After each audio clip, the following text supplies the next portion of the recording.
In this video, we're going to add two different styles of buttons to WordPress.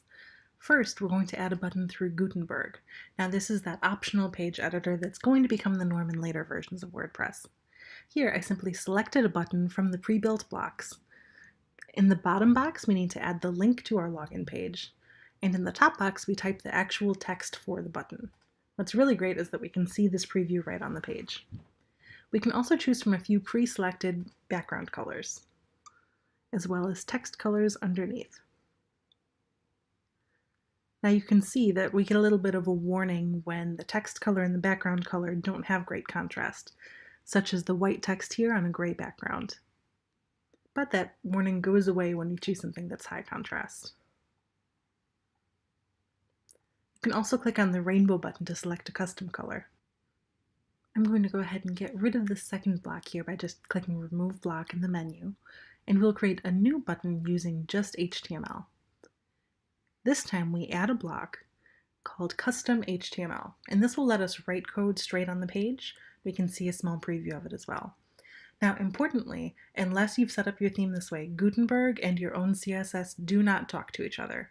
So right now I'm creating a class just called BTN, short for button.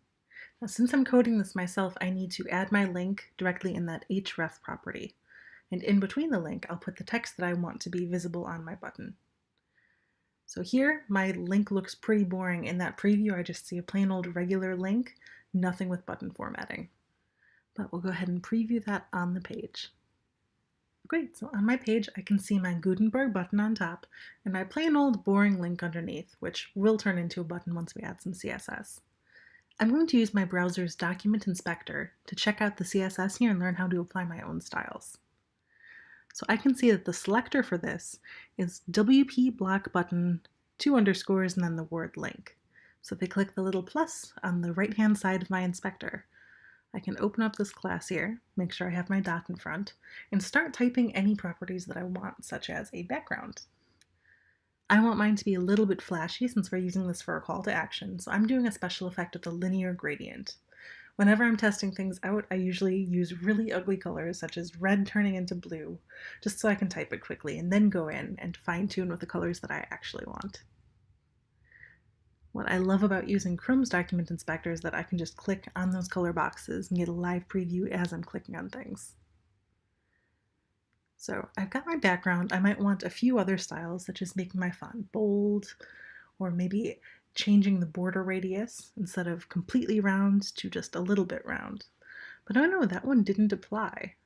So now we need to do a little bit of digging into our code. Underneath, I see that there's a more specific class here, with the selector around the button and then the button itself. So Gutenberg has a few built-in styles. In this case, the border radius is 23 pixels with that more specific class. But if I replace my class with that class and then change the border radius, you can see that those changes are actually happening on the page now. So in short, we just need to be more specific than the existing rules in order to win or override them. I'll fine-tune now with a few more properties, such as changing the font size. I usually go with rems as my unit, but I can see that those rems are pretty tiny here, so I will increase that size so we can make our button nice and big. Remember, for your call to action, we want this to stand out from the background. So it should be a different color, it should be a little bit bigger, it should take emphasis. And I could also do things like make this display block to take up the entire width. But we'll go ahead and get rid of that because I don't want my button going the entire width of my column. Great, so I can copy this CSS, selector and all, and I can use the Customize option to add custom CSS to my theme. Now, if I was using a child theme, I could add this to my theme itself. But for a quick preview, the embedded option here for additional CSS works great. You can see I've been a little bit lazy with mine and I have a lot of existing CSS. So it's important to me to label what's what and add little comments in my code.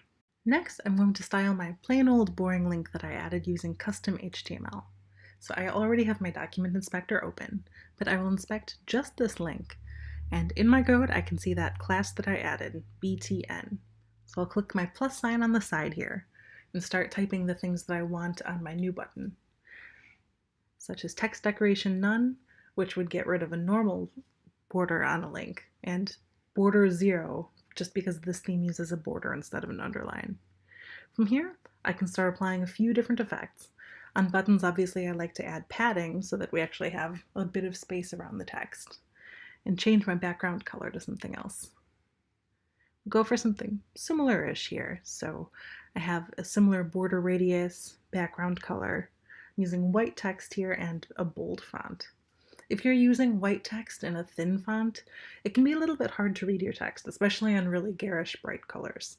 So we want to make sure that we have enough contrast between the text and the background. Once again, I will go ahead and use a linear gradient and get rid of my typos because CSS must be very specific. If we have a typo in here, it's not going to work. And you can see we don't have to be limited to just 2 colors. I've added 3 in my list right now. And I can also change the direction that it's going, such as 90 DEG for 90 degrees, making it go sideways.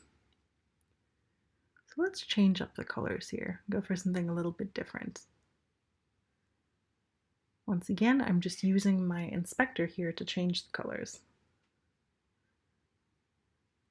And since we're outside of the Gutenberg system, I don't get those warnings when my text and my background colors don't quite get along. I'll get rid of that third color and just go back to 2. Another option to help your text stand out from the background is to add a text shadow. So I'm using a few different properties here. I'm using 1 pixel, 1 pixel, 2 pixels, and then the color. That refers to the X and Y offset, and then how blurry it is. So a larger third value will make it really blurry. Well, if it's 0, it will just be a very hard shadow. Also going to go ahead and make this one uppercase and space out those letters a little bit using my letter spacing. Type nerds will also call that tracking. I will go ahead and copy this code from my inspector into my additional CSS for my theme. And once I click publish, that is saved and ready to go. So any visitors to my site will see that. We'll go ahead and refresh the page here in Gutenberg. And you can see I don't have those cool colors or changes inside here. So if I loaded my theme CSS, I could see those previews here, but we'll just go ahead and go with the basics. Now I can also add custom CSS classes using Gutenberg. So with a block selected, I use the right-hand side to add a custom class. So we'll go ahead and make another button here. And this button does not have the custom class. Go ahead and move that up just so our Gutenberg buttons are together. And preview our page. Great, so I can see both buttons on my page, but unfortunately the one that is not the call to action is still super bright and attention-getting. So now that we have a custom class on the one that is our call to action, we can change things up a little bit and have different formatting on the 2 buttons. So I've reloaded my page and I'm going into my custom CSS again. And I can make some modifications to my selector. So first I'm going to copy all of my existing code and paste that in underneath. Now remember, I added the custom classes here, and I can see them right here with primary-button and call-to-action. I don't have to use both of them, I can just use one. I just added both as an example.